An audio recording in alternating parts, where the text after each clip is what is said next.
Saudações a todos os presentes. Eu sou a Maria Eduarda de Faria Azevedo, discente do curso Letras, Português e Inglês, no campus de Jacarezinho. Sou bolsista PIBIC, minha orientadora é a professora doutora Patrícia Cristina de Oliveira Duarte e apresentarei o trabalho Uma proposta de categorização dos contos de Hans Christian Andersen. Vinculado ao grupo de pesquisa Leitura e Ensino, mais especificamente ao projeto de pesquisa Gêneros discursivos textuais, gramática, variação e ensino, este trabalho foi desenvolvido no âmbito do Programa Institucional de Bolsas de Iniciação Científica, da Universidade Estadual do Norte Pioneiro. À luz da teoria bakhtiniana e dos gêneros discursivos, teve por objetivo desenvolver uma breve categorização do gênero conto de fadas, especificamente das obras de Hans Christian Andersen. A categorização, por conseguinte, é fundamentada na proposta de Bakhtin sobre as dimensões constituintes do gênero do discurso, sendo elas dimensão social, contexto de produção, e a dimensão verbal, conteúdo temático, construção composicional e estilo. Nesse enfoque, o resultado da pesquisa consiste na categorização dos contos de fadas de Andersen, evidenciando que o autor propiciou uma renovação no gênero conto de fadas. À luz da linguística aplicada, este trabalho fundamenta-se na concepção interacionista da linguagem, visando o desenvolvimento de uma pesquisa qualitativa e interpretativa sobre os contos de fadas andersianos.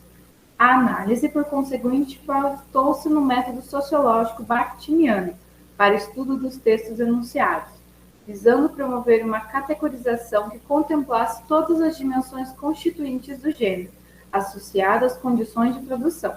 Para análise da obra de Andersen, que conta com mais de 156 contos de fadas, foram selecionados os 5 contos mais conhecidos, e por serem os mais lidos, constituem um verdadeiro tesouro enraizado em nossas vidas. Além de justificativos de cunho pessoal, tais contos conseguem transmitir a essência da escrita de Andersen. Esses 5 contos selecionados, então, foram A Pequena Vendedora de Fósforos, A Princesa e a Ervilha, A Pequena Sereia, A Roupa Nova do Imperador e O Patinho Feio. A primeira história, que é A Pequena Vendedora de Fósforos, retrata a história de uma pequena menina que vaga pelas ruas na véspera do Ano Novo, inspirada em alguns relatos da infância da própria mãe de Andersen, que era obrigada pelo pai a pedir esmolas na rua e se escondia embaixo da ponte para evitar retornar ao lar sem o dinheiro exigido. A protagonista é, segundo o próprio autor, a figura da miséria, pés descalços na neve, nenhum gorro no cabelo, que luta para sobreviver em meio a uma realidade bastante atual. É com a figura da pequena menina congelada entre as duas casas que Andersen finaliza o conto, mostrando que ela teve um final feliz, sem precisar de uma fada madrinha ou de um beijo de amor verdadeiro, mas conseguiu transcender sua realidade seguindo os ideais cristãos. Já em A Pequena Sereia, a protagonista desse conto obteve a realização pessoal de sair em busca do seu amor verdadeiro, superando a barreira entre os mundos diferentes. Porém, para isso precisou sentir, a cada passo em terra firme, como se estivesse andando sobre facas. A experiência de amar, mesmo que um amor sem correspondência, foi sua forma de buscar o seu eu verdadeiro. Apesar de sua busca, a pequena sereia procura confortar seu coração e o corpo nos braços da morte, sendo acolhida pelos seres do ar e recebendo uma pena de cumprir 300 anos de boas ações. Quando completos, ela alcançaria o reino celeste. A pena da sereiazinha também pode ser vista como um purgatório cristão. Por meio do título, pode-se inferir que a vendedora de fósforos e a sereiazinha irão morrer ao longo da história, visto que ao atribuir o adjetivo pequena, de forma implícita, pode-se compreender que as meninas nunca cresceriam.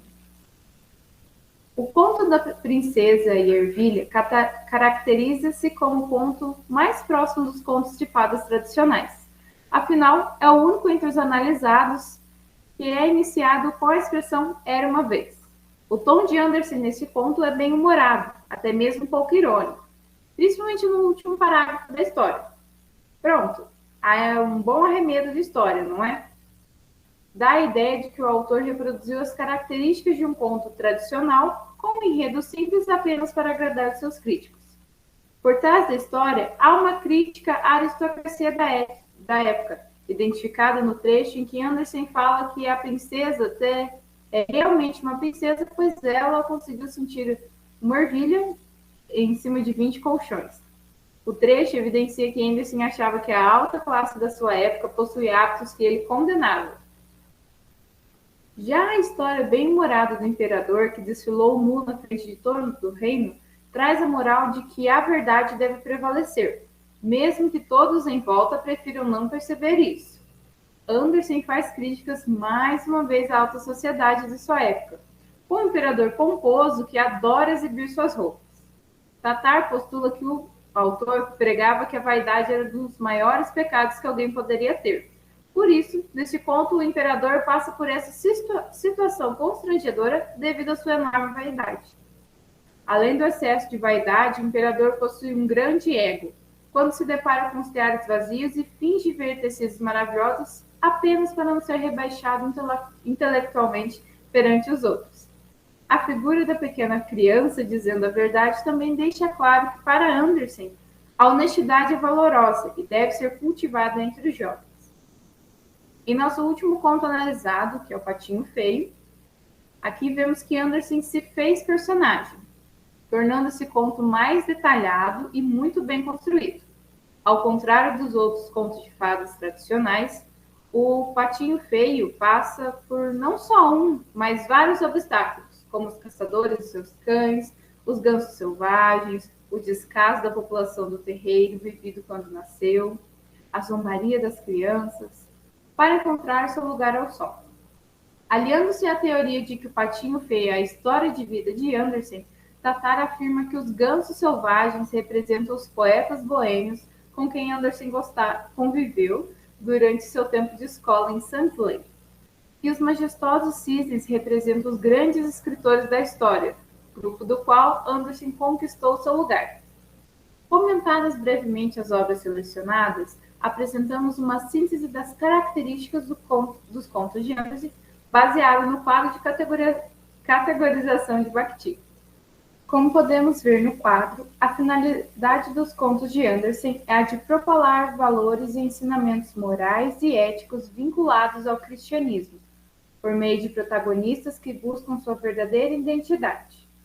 Dos temas abordados nas histórias, os que mais aparecem são os de maldade contra os fracos, representando a desigualdade social e a valorização da religião cristã. Quanto à construção composicional dos contos, é notória a inexistência de fadas, porém em seu lugar vemos anjos e seres celestiais, ligados ao cristianismo. Há também a presença de críticas direcionadas à sociedade do autor, direcionadas principalmente à desigualdade social, muito grande na época e atualmente. Após a análise dos contos, conclui-se que as obras de Andersen mostram-nos um mundo cruel, porém muito real, trazendo até mesmo um certo receio de deixar crianças terem acesso aos contos. Todavia, é por meio dos obstáculos da vida das personagens que o autor traz importantes reflexões sobre sentimentos positivos de compaixão e esperança nos pequenos leitores. Andersen ilustrou seu mundo por intermédio dos contos que encantam e emocionam a todos, renovando o gênero conto de fadas com seu modo peculiar de escrever, carregando de uma grande sensibilidade social, colocando as minorias como protagonistas. Como muito bem pontuou Duarte, Andersen não apenas compilou e reescreveu histórias da oralidade, a exemplo de seus antecessores. Ele deu um passo à frente, criando as próprias histórias, com base em sua vivência e conhecimento singular, de forma que preencheu os escritos com marcas linguísticas enunciativas próprias e estilo original, dentro do mesmo contexto de produção dos escritores de seu tempo. Dessa forma, seus contos podem ser classificados como contos de fadas modernos, uma vez que transitam entre os contos de fadas tradicionais e os contos contemporâneos. Direciono os meus agradecimentos à Fundação Araucária pelo fomento a essa pesquisa, pois sem todo o apoio não seria possível realizá-la. Direciono também a minha orientadora, a professora doutora Patrícia Cristina de Oliveira Duarte, por ser peça fundamental para essa pesquisa, sempre me colocando no caminho correto a ser seguido.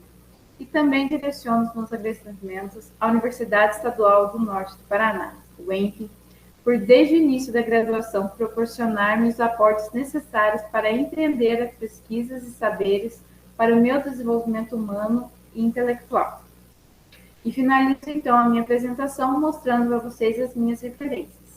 Muito obrigada a todos que acompanharam até aqui.